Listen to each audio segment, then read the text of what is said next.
الحمد لله وكفى وسلام على عباده الذين اصطفى لا سيما على سيد الرسل وخاتم الأنبياء وعلى آله الأصفياء والرضوان على أصحابه الأتقياء.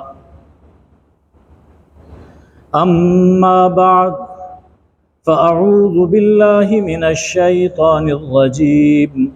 بسم الله الرحمن الرحيم. لقد كان لكم فيهم أسوة حسنة لمن كان يرجو الله واليوم الآخر ومن يتول فإن الله هو الغني الحميد. صدق اللہ مولانا العظیم. حاضرین گرامی قدر، سورہ ممتحنہ کی آیت نمبر 4 اور آیت نمبر 6، ان دو آیتوں میں اللہ تعالیٰ نے تاکید در تاکید کے ساتھ ابراہیم علیہ السلام اور ان کے پیروکاروں کو ہمارے لیے اسوہ حسنہ قرار دیا. ایکسیلنٹ ایگزامپل، رول ماڈل تمہارے لیے ابراہیم ہیں اور ان کے پیروکار ہیں. حضرت ابراہیم علیہ السلام کی شخصیت کے کئی پہلو ہیں. سورہ ممتحنہ میں جس پہلو سے ابراہیم علیہ السلام کو اسوہ حسنہ فرمایا گیا وہ عقیدہ توحید ہے. سورہ ممتحنہ میں اللہ تعالیٰ نے ابراہیم علیہ السلام کو توحید سمجھنے کے لیے اسوہ حسنہ قرار دیا کہ اگر تم توحید سمجھنا چاہتے ہو اور توحید پر عمل کرنا چاہتے ہو تو ابراہیم علیہ السلام کے حالات اور واقعات سامنے رکھو. صاحبو، ماہ ذی الحجہ کی اہم ترین عبادت حج ہے،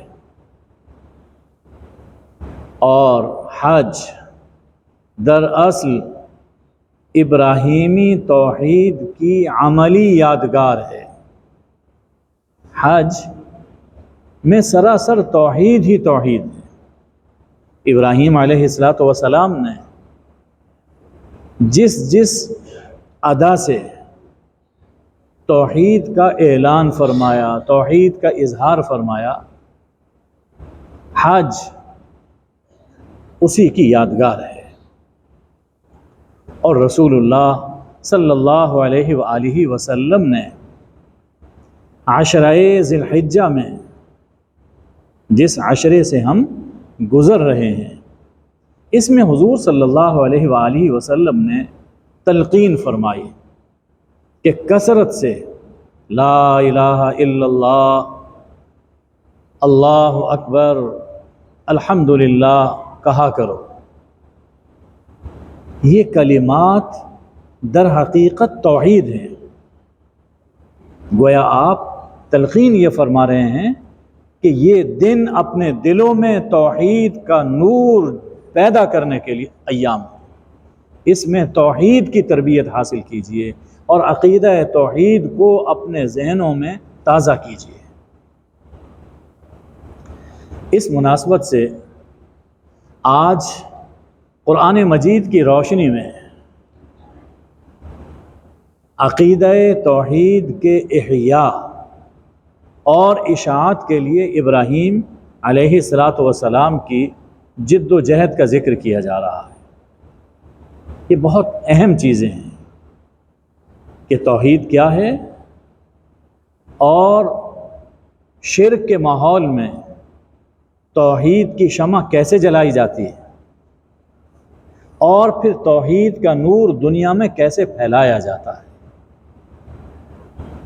ابراہیمی سیرت کی روشنی میں آج ہم اسے سمجھنے کی کوشش کر رہے ہیں تاکہ ہمیں بھی توحید کی معرفت، توحید کی لذت اور حلاوت حاصل ہو جائے۔ صاحبو، ابراہیم علیہ السلام کی قوم دو طرح کے شرک میں مبتلا تھی۔ ابراہیم علیہ السلام کی قوم میں دو طرح کے شرک پائے جاتے تھے۔ ایک تو ستارہ پرستی کرتے تھے، ستاروں کی پوجا کرتے تھے، اپنی قسمت، اپنے رزق، اپنی صحت، اپنی خوش نصیبی اور بدنصیبی کو ستاروں کی چال سے وابستہ کیا کرتے تھے۔ فلاں ستارہ فلاں جگہ پہ آیا، یہ دو ستارے آپس میں مل گئے، فلاں ستارہ اس وقت طلوع ہوا، اس وقت غروب ہوا، اس کا ہماری زندگی پہ اثر پڑتا ہے، ہمارے کاروبار پہ اثر پڑتا ہے، ہمارے نصیب پر، ہماری قسمت پہ اثر پڑتا ہے۔ ستارہ پرست، جیسا کہ ہمارے ہاں کچھ حلقوں میں اب بھی ہی سمجھا جاتا ہے۔ لا الہ الا اللہ پڑھتے ہیں، اقرار کرتے ہیں، لیکن لا الہ کا دائرہ کتنا وسیع ہے اور اس کی لا کی زد کس کس پہ پڑتی ہے، اس سے ہم آشنا نہیں ہوتے۔ عرب سمجھتے تھے۔ آپ دیکھتے ہیں کہ رسول اللہ صلی اللہ علیہ وآلہ وسلم نے جب لا الہ الا اللہ کی دعوت دی، عربوں نے نہیں مانا، اس لیے کہ وہ اس کا مطلب سمجھتے تھے کہ جب لا الہ ہم کہیں گے ہمیں سب کچھ چھوڑنا پڑے گا جو کچھ ہم کر رہے ہیں۔ ہاں، اس کے ساتھ منافق بھی نہیں تھے، یہ ان میں خوبی تھی، جو ظاہر وہی باطن، جو باطن وہی ظاہر، منافق نہیں تھے۔ یا جس چیز کو ہم نے آج سیاست سمجھ رکھا ہے، وہ اس انداز کے سیاسی نہیں تھے۔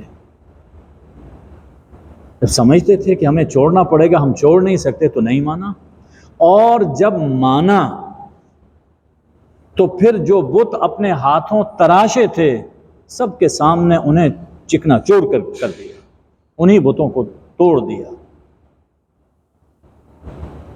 تو لا الہ کے دائرے میں یہ جتنی چیزیں جو ذائچے بنائے جاتے ہیں، یہ سب اس کے خلاف ہیں۔ ایک جرم، ایک شرک تو ستارہ پرستی تھا،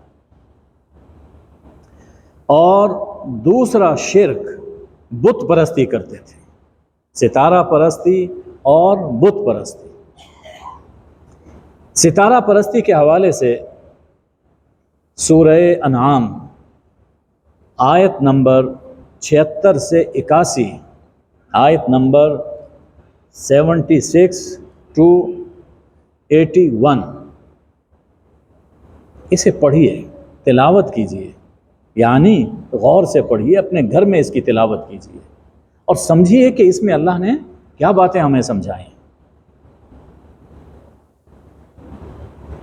حضرت ابراہیم علیہ السلام نے بڑے خوبصورت انداز سے اپنی قوم کو بتایا۔ ایک ستارہ جس سے وہ اپنی قسمتوں کو مربوط کیے ہوئے تھے، وہ ستارہ بڑی آب و تاب سے چمک رہا تھا۔ کہا یہ میرا رب ہے، یعنی تمہارے خیال میں یہ میرا رب ہے۔ ڈوب گیا تو فرمایا کہ مجھے ڈوبنے والوں سے محبت نہیں ہے۔ چاند چمکدار، ایک رات 14ویں کا چاند ہوگا، تو قوم سے کہا کہ اچھا یہ میرا رب ہے؟ آخر چاند نے بھی ڈوبنا تھا، ڈوب گیا۔ فرمایا کہ اگر میرا رب ہی مجھے راہ نہ دکھائے، جو ڈوب جائے وہ تو راہ نہیں دکھا سکتا، تو میں کدھر جا سکتا ہوں؟ لہٰذا یہ بھی رب نہیں ہو سکتا۔ ایک دن موقع مل گیا، سورج چمک رہا تھا، خوب روشنی پھیلی ہوئی تھی، تو قوم سے فرمایا اچھا یہ ہے میرا رب، تمہارے خیال میں یہ ہے میرا رب؟ ہاں یہ تو واقعی سب سے بڑا ہے۔ لیکن سورج نے بھی آخر ڈوبنا تھا، ڈوب گیا۔ اس پر فرمایا کہ یا قوم انی بریء مما تشرکون، تم جن جن کو اللہ کا شریک سمجھتے ہو میں ان سب سے بیزار ہوں، ان سب سے بے تعلق، میرا ان سے کوئی واسطہ نہیں۔ یہ سورج چاند ستارے یہ میرے رب نہیں ہو سکتے۔ ظاہر ہے کہ سورج چاند ستارے آ کر لوگوں کے منہ میں لقمہ تو نہیں ڈالتے تھے، ان کو ہاتھ سے پکڑ کر کسی دلدل سے تو نہیں نکالتے تھے۔ ان کا اعتقاد وہی تھا جو آج کل ہوتا ہے کہ یہ ستارہ ہماری قسمت پر اثر انداز ہوتا ہے، اس کے آنے سے رزق فراخ ہوتا ہے، اور فلاں ستارے کی وجہ سے رزق میں، کاروبار میں بندش آ جاتی ہے، یہی کچھ ہے۔ تو فرمایا کہ میں تمہارے اس شرک سے اور ان جھوٹے معبودوں سے بیزار ہوں۔ انی وجہت وجہی للذی فطر السماوات والارض حنیفا وما انا من المشرکین وما انا من المشرکین، میں نے ان سب سے منہ موڑا اور اس اللہ سے تعلق جوڑا جس نے اس پوری کائنات کو پیدا کیا، جس نے سورج چاند ستاروں کو پیدا کیا، جو ان کا مالک ہے، اور میرا مشرکوں سے کوئی تعلق نہیں۔ اور فرما دیا کہ جن معبودوں سے تم ہمیں ڈراتے ہو کہ تمہاری زندگی کو بگاڑ دیں گے، مجھے ان کی کوئی پرواہ نہیں ہے، مجھے ان کی کوئی پرواہ نہیں۔ موحد توحید ایسی ہی ہونی چاہیے، کوئی دل میں اندیشہ نہ ہو، ڈر ہے صرف اللہ کا، توقع اور امید ہے تو صرف اللہ سے۔ فرما دیا جی تم بھی اور تمہارے جھوٹے معبود میرے بارے میں جو کر سکتے ہیں کر لیں، مجھے کوئی پرواہ نہیں ہے۔ اور پھر دیکھیے کہ کچھ نہیں کر سکے۔ تو ستارہ پرستی کی تردید اس انداز میں فرمائی۔ دوسرا شرک بت پرستی کا تھا، اس کے لیے، اور یہ ستارہ پرستی سے بھی زیادہ تھا، اس کی تردید حضرت ابراہیم علیہ السلام نے بڑی حکمت اور تدبر سے فرمائی۔ آغاز تو اپنے گھر سے کیا، اس لیے کہ ان کے اپنے گھر میں بت پرستی ہو رہی تھی، نہ صرف بت پرستی بلکہ بت گری، بت تراشی ان کے گھر میں تھی۔ تو آغاز اپنے گھر سے کرتے ہیں۔ سورہ مریم کی آیت نمبر 42 سے آیت نمبر 45 تک کی تلاوت کیجیے۔ وَاذْكُرْ فِي الْكِتَابِ إِبْرَاهِيمَ إِنَّهُ كَانَ صِدِّيقًا نَبِيًّا إِذْ قَالَ لِأَبِيهِ يَا أَبَتِ لِمَ تَعْبُدُ مَا لَا يَسْمَعُ وَلَا يُبْصِرُ وَلَا يُغْنِي عَنْكَ شَيْئًا۔ ابا جان دیکھیے کتنا پیار کا انداز، کتنا ادب اس سے جھلک رہا ہے۔ ابا جان آپ ان کی کیوں پوجا کرتے ہیں جو نہ سنتے ہیں، نہ دیکھتے ہیں، اور نہ ہی آپ سے کسی مصیبت کو ٹال سکتے ہیں، نہ ہی آپ کو کچھ فائدہ پہنچا سکتے ہیں، ان کی پیروی آپ کیوں کرتے ہیں؟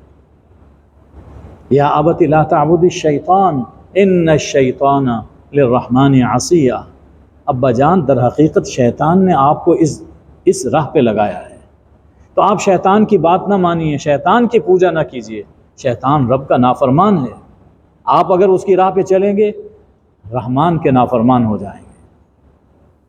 ابا جان اللہ نے مجھے سیدھی راہ دکھائی ہے، میرے پیچھے پیچھے چلے آئیے، میں آپ کو سیدھی راہ پر لے چلوں گا۔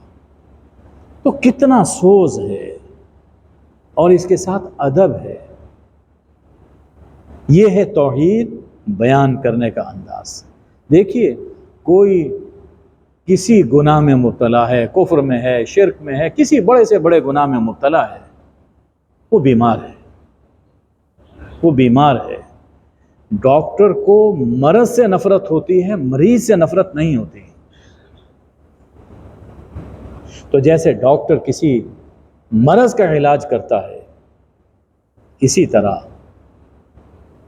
داعی کو، جو دعوت دین دے رہا ہے، جو تبلیغ کر رہا ہے، اسے بھی اسی سوز اور محبت کے ساتھ دین کی دعوت دینی چاہیے، جیسے حضرت ابراہیم علیہ السلام نے دی۔ اور یہ بھی سبق ملتا ہے کہ آغاز اپنے گھر سے کرنا چاہیے، سب کو سمجھایا جائے، لیکن چراغ تلے اندھیرا ہو تو بات میں وزن پیدا نہیں ہوتا۔ آغاز اپنے گھر سے۔ اس کے بعد پھر قوم کو دعوت توحید دی اور دو انداز اختیار کیے، ایک علمی اور فکری جہاد کیا اور دوسرا عملی جہاد کیا۔ علمی اور فکری جہاد اللہ نے کئی جگہوں پر قرآن مجید میں بیان فرمایا۔ سورہ الشعراء آیت نمبر 69 سے 74 تک تلاوت کیجیے۔ فرمایا کہ وَاتْلُ عَلَيْهِمْ نَبَأَ ابراہیم، ابراہیم کا قصہ انہیں سنائیے، ان کے سامنے تلاوت کیجیے۔ جب ابراہیم نے اپنے ابا اور اپنی قوم سے کہا کہ ما تعبدون، تم کن کی عبادت کرتے ہو، تو کہنے لگے ہم ان بتوں کی عبادت کرتے ہیں، ہم ان بتوں کی پوجا کرتے ہیں، اور بس ان کے سامنے ہم جم کے بیٹھے ہوئے۔ پھر فرمایا ابراہیم علیہ السلام نے هل يسمعونکم اذ تدعون، جب تم انہیں پکارتے ہو وہ سنتے ہیں، او ينفعونکم او يضرون، یا تمہیں کچھ فائدہ پہنچاتے ہیں یا تمہیں کوئی نقصان پہنچا سکتے ہیں۔ یعنی سب سے پہلے ابراہیم علیہ السلام نے ان کی عقل کو جھنجھوڑا کہ اگر انسان عقل سے کام لے، تھوڑا سا غور کرے، وہ شرک کو کبھی قبول کر ہی نہیں سکتا۔ بھلا کون عقل مند ہے کہ جو بت اپنے ہاتھوں تراشے ہوں انہی کے سامنے جھک جائے، انہی کے سامنے ہاتھ جوڑنے لگ جائے؟ جو اپنے آپ کو خود قائم نہیں رکھ سکتے، وہ تمہیں کیسے قائم رکھیں گے؟ تو عقل کو جھنجھوڑا۔ تو جواب کیا آیا؟ بل وجدنا آباءنا کذالک یفعلون۔ بات یہ ہے عقل تو ساتھ نہیں دے رہی، لیکن ہم نے دیکھا ہمارے باپ دادا یوں ہی کرتے چلے آئے اور ہم بھی کر رہے ہیں، یعنی اندھی پیروی، آنکھیں بند کر کے بھیڑ چال وہ چل رہے ہیں۔ دوسرے موقع پہ فرمایا، اور یہ سورہ انبیاء میں ہے، ما ہذہ التماثیل انتم لہا عاکفون، یہ کیا مجسمے ہیں، یہ کیا مورتیں ہیں جن کے سامنے تم جم کے بیٹھے ہوئے ہو؟ کہنے لگے ہمارے باپ دادا اس کی پوجا کیا کرتے تھے۔ فرمایا کہ تم اور تمہارے باپ دادا کھلی گمراہی میں پڑے تھے، وہ بھٹک گئے تھے۔ کبھی تم نے یہ کیا کہ باپ دادا کا کو کاروبار میں خسارہ ہوا ہو تو تم بھی وہی کام کرو جس کی وجہ سے خسارہ ہوا؟ نہیں، نئی راہیں تلاشتے ہو، عقل استعمال کرتے ہو۔ تو جب دنیا میں تم خسارے میں اپنے باپ دادا کی پیروی نہیں کرتے تو کیا وجہ ہے کہ اس بت پرستی میں جو سراسر خلاف عقل ہے، اس میں تم اپنے باپ دادا کی پیروی کر رہے ہو؟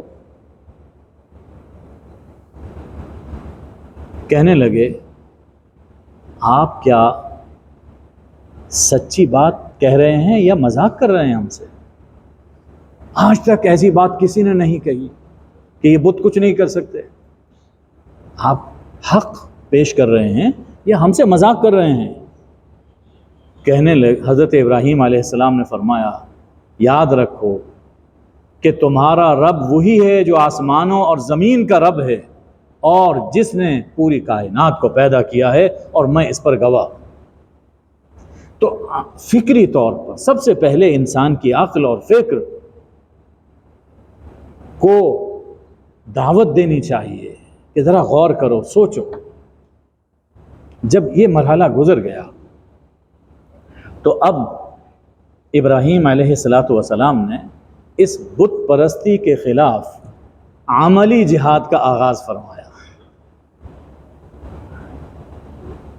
فرمایا کہ واللہ وتاللہ لأکیدن اصنامکم بعد ان تولوا مدبرین۔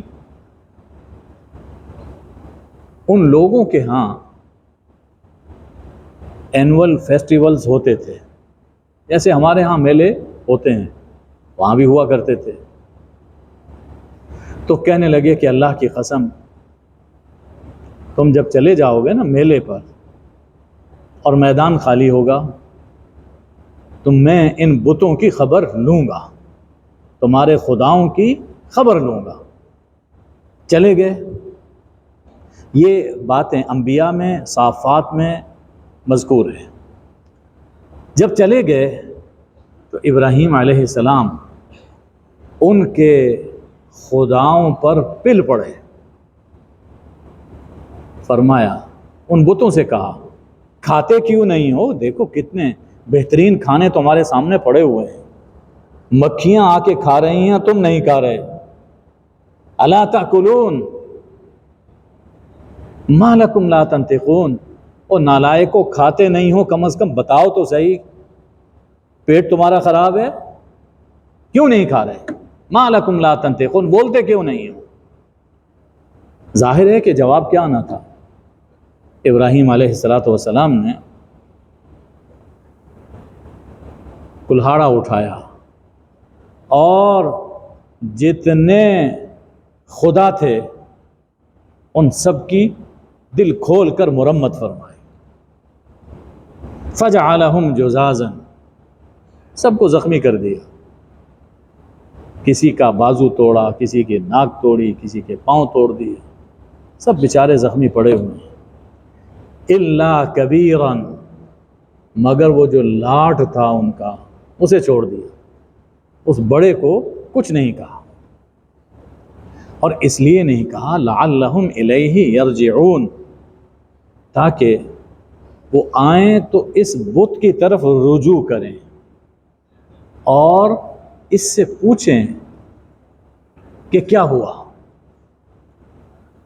چنانچہ وہ لوگ آئے اور انہوں نے جب یہ منظر دیکھا تو بڑے تلملائے، اوہو، ہمارے خداؤں کے ساتھ یہ کیا ہوا، کس نے کیا؟ تو سورہ انبیاء میں اللہ نے یہ منظر بڑی تفصیل سے بیان فرمایا۔ کہنے لگے کہ ہو نہ ہو یہ ابراہیم کی کارروائی ہے، وہ ابراہیم ہے جو ہمارے خداؤں کا اچھے لفظوں میں ذکر نہیں کرتا، ہو نہ ہو یہ اسی کی کارروائی۔ بلاؤ ابراہیم، اانت فعلت ھذا بآلہتنا، کیا ہمارے خداؤں کے ساتھ یہ بدسلوکی تم نے کی ہے؟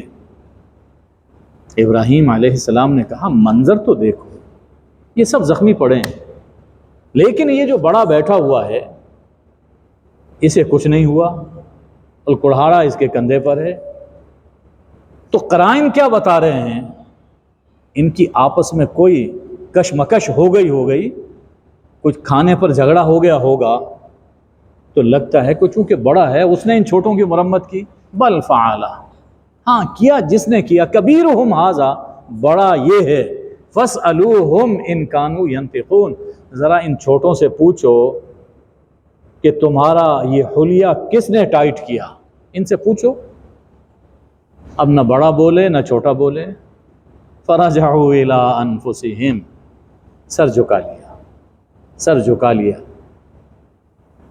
کہنے لگے کہ انکم انتم الظالمون، ہاں قصور تمہارا ہی ہے، تم ہی ظلم کر رہے ہو کہ ان کو اپنا خدا مانے ہوئے ہو۔ ثم نکسوا علی رؤوسہم، پھر شرمندہ ہوئے اور کہنے لگے ابراہیم پیارے، تم تو جانتے ہو کہ یہ بول نہیں سکتے، یہ بولتے نہیں، تم تو جانتے ہو نا۔ دیکھیے کتنی بے بسی، کتنی لجاجت ہے۔ ابراہیم تم تو جانتے ہو یہ بولتے نہیں ہیں۔ بس ابراہیم علیہ السلام اسی پوائنٹ پر ان کو لانا چاہتے تھے۔ فرمایا کہ فتعبدون من دون اللہ ما لا ينفعکم شیئا ولا یضرکم، او نالائقو، تم ان کی پوجا کرتے ہو جو نہ تمہیں کوئی فائدہ پہنچا سکتے ہیں نہ کوئی نقصان پہنچا سکتے ہیں۔ ذرا سوچو تو صحیح۔ اف لکم، اوف ہے تم پر، توف ہے تم پر اور تمہارے ان جھوٹے خداؤں پر۔ افلا تعقلون، تم سوچتے نہیں ہو کیا کر رہے ہو۔ تو سبق یہ دیا گیا کہ توحید کے لیے، اللہ کی ذات کے لیے انسان کو اپنی عقل بھی استعمال کرنا چاہیے۔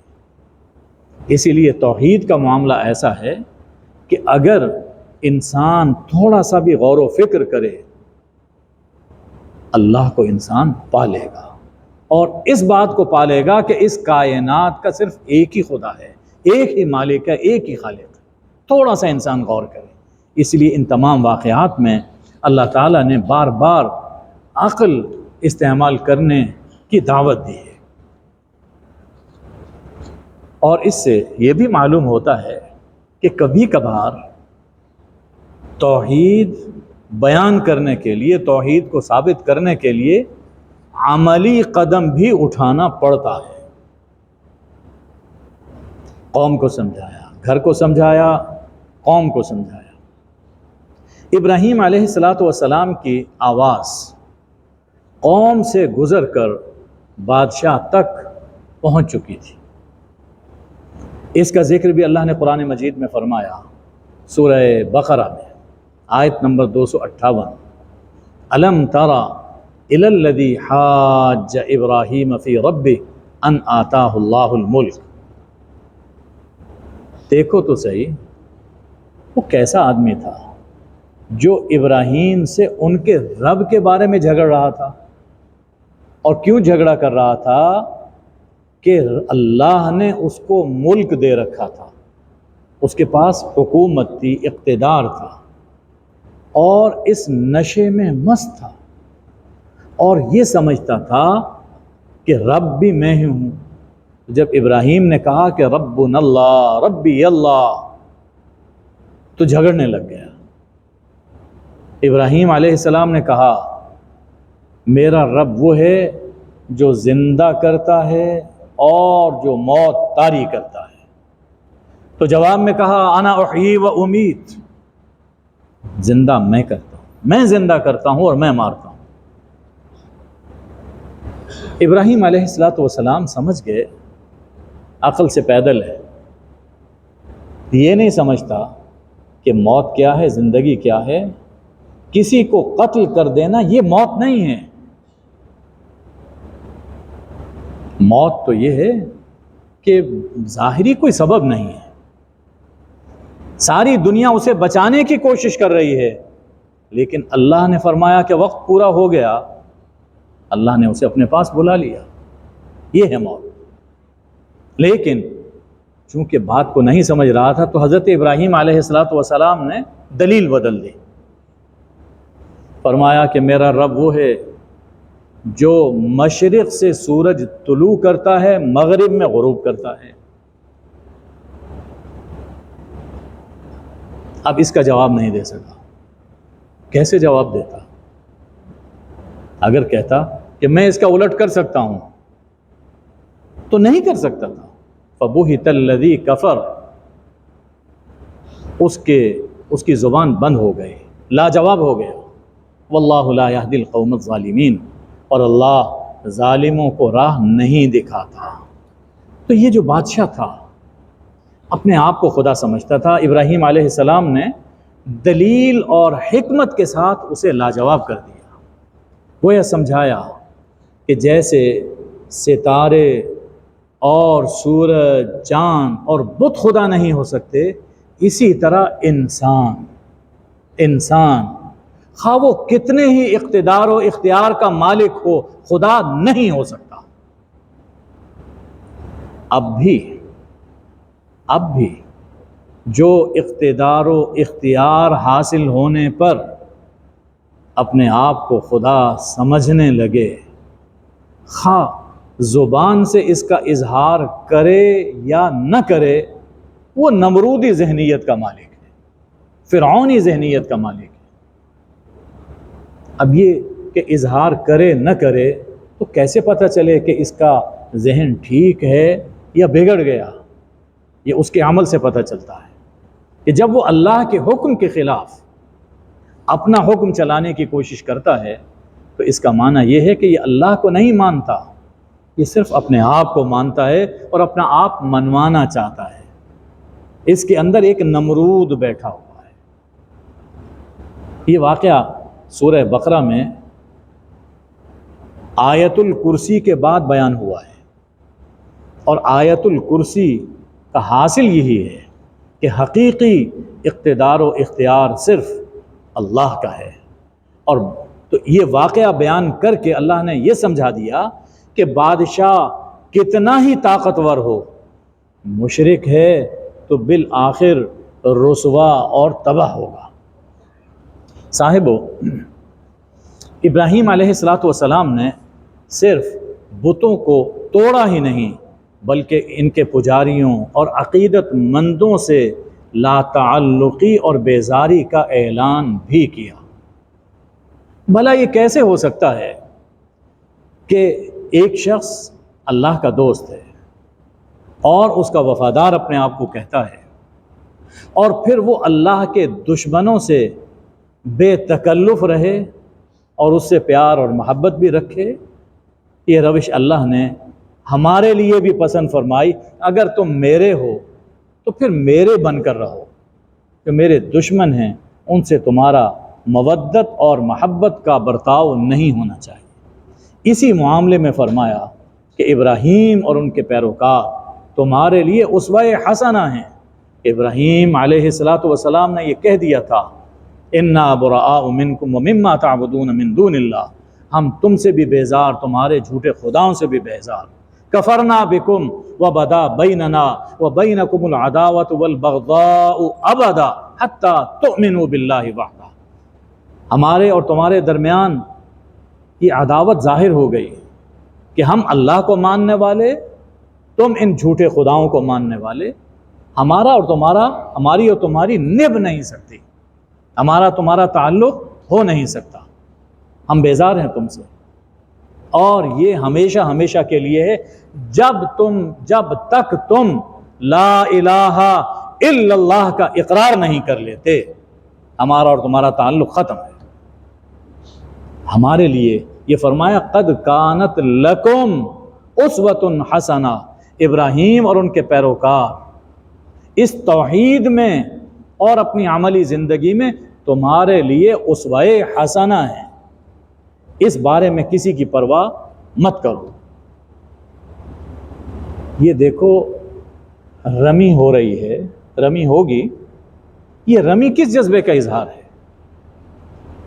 رمی اسی جذبے کا اظہار ہے کہ اے اللہ ہم صرف تیرے ہیں اور تیرے دشمنوں پر کو پتھر مارتے ہیں، ہمارا ان سے کوئی تعلق نہیں ہے۔ یہ اسی اظہار کے لیے اللہ نے رمی آج تک حج کا حصہ بنایا۔ اور دعائے قنوت ہم پڑھتے ہیں نا روزانہ، اس کے کبھی مفہوم پر غور تو کیجئے کہ رات کو ہم روزانہ کیا عہد کر کے سوتے ہیں، نترکو ونفجر نترکو ونخلع من یفجرک، جو تیرے نافرمان ہیں، فاجر ہیں، کافر ہیں، ان کو ہم چھوڑتے ہیں، ان سے ہم علیحدگی اختیار کرتے ہیں۔ انشاءاللہ کسی موقع پر سورہ قنوت کا مفہوم عرض کیا جائے گا۔ یہ روزانہ کا عہد نامہ ہے، ابراہیمی عہد نامہ ہم روزانہ کرتے ہیں، لیکن سمجھتے نہیں ہیں، اس لیے صبح اٹھتے ہی پھر وہی کام کرتے ہیں جو رات کو عہد کر کے سوئے ہیں، اس کے سراسر خلاف اپنا دن گزارتے ہیں۔ تو ابراہیم علیہ السلام نے ان سے بھی برات کا اعلان فرمایا، اور ساتھ یہ بھی اعلان کیا کہ یہ جتنے تمہارے خدا ہیں فَإِنَّهُمْ عَدُوٌّ لِّي، یہ سب میرے دشمن۔ اب میرا دوست کون ہے؟ بس یہ سمجھیے کہ توحید کیا ہے۔ یہ سورہ الشعراء آیت نمبر 77 سے 85 تک بہت دلکش آیتیں ہیں، بہت دلکش آیتیں ہیں۔ توحید کو اس مقام سے سمجھنا چاہیے۔ فرمایا کہ اللہ رب العالمین، میرا دوست رب العالمین ہے۔ وہ رب کیسا ہے؟ الذی خلقنی فہو یہدین، جس نے مجھے پیدا کیا وہی مجھے راہ دکھا رہا ہے۔ والذی ہوا یطعمنی ویسقین، اسے پیدا کر کے چھوڑ نہیں دیا، وہی مجھے کھلا رہا ہے، مجھے پلا رہا ہے۔ وَإِذَا مَرِضْتُ فَهُوَ يَشْفِينِ، اور جب میں بیمار پڑتا ہوں وہی مجھے شفا دیتا ہے۔ یعنی دینے والا بھی وہ ہے، اور کوئی بگاڑ آ جائے تو اسے سنوارنے والا بھی وہی ہے۔ وَالَّذِي أَطْمَعُ أَن، اور اسی سے میں امید رکھتا ہوں کہ وہ قیامت کے دن میری مغفرت فرمائے گا، اور میں اس سے دعا کرتا ہوں کہ مجھے حکمت عطا فرما، مجھے صالحین کے ساتھ جوڑ دے، اور اس سے میں دعا کرتا ہوں آنے والی نسلوں میں میرا بہترین ذکر جاری رکھے۔ وَاجْعَلْنِي مِنْ وَرَثَةِ جَنَّةِ النَّعِيمِ، اور اس سے میں یہ دعا کرتا ہوں کہ مجھے جنت النعیم کا وارث بنا دے۔ اس کو اپنی روزانہ کی دعاؤں کا حصہ بنا لیجیے، توحید دل میں پختہ ہوتی رہے گی۔ پھر اس کے لیے انہوں نے عملی ایک کوشش بھی کی اس توحید کو پھیلانے کے لیے۔ سب سے پہلے تو دعا کی، وَإِذْ قَالَ إِبْرَاهِيمُ رَبِّ اجْعَلْ هَٰذَا الْبَلَدَ آمِنًا، اے اللہ اس شہر مکہ کو پرامن بنا، وَاجْنُبْنِي وَبَنِيَّ أَن نَّعْبُدَ الْأَصْنَامَ، مجھے میرے بیٹوں کو بتوں کی پوجا سے الگ رکھ۔ یہ تو یعنی سب سے پہلے دعا بھی کرنی چاہیے، اے اللہ ہمیں توحید کی فہم عطا فرما اور توحید پر استقامت عطا فرما۔ اور پھر مرکز توحید قائم کیا، بیت اللہ بنایا، اور اولاد کو اس کے قریب بسایا مکہ میں۔ حالانکہ ظاہری اعتبار سے وہ ایک بنجر وادی تھی، نقصان ہی نقصان تھا، لیکن وہاں بسایا محض اس لیے کہ ربنا لیقیموا الصلاۃ، تاکہ توحید پر قائم رہیں۔ فاجعل افئدۃ من الناس تہوی الیہم، اے اللہ لوگوں کے دلوں کو ان کی طرف مائل فرما دے تاکہ توحید کا نور دنیا میں عام ہو۔ وارزقہم من الثمرات لعلہم یشکرون، تاکہ انہیں بہترین رزق عطا فرما تاکہ تیرا شکر کریں، یعنی تیری توحید پر قائم رہیں۔ تو دعا بھی کی اور اس کے لیے عملی کوشش بھی کی، ایک انتظام بھی کیا۔ صاحبو، یہ ایام ہمیں توحید کی یاد ابراہیم کی یاد دلاتے ہیں، اور ان ایام میں ہمیں توحید کا سبق تازہ کرنا چاہیے، اور خود توحید پر قائم رہتے ہوئے اپنی اولاد کو، اپنے احباب کو، اپنے اقارب کو توحید پر قائم رکھنے اور شرک سے بچانے کی کوشش کرنی چاہیے۔ اللہ مجھے آپ کو عمل کی توفیق عطا فرمائے۔ وآخر دعوانا ان الحمد للہ رب العالمین۔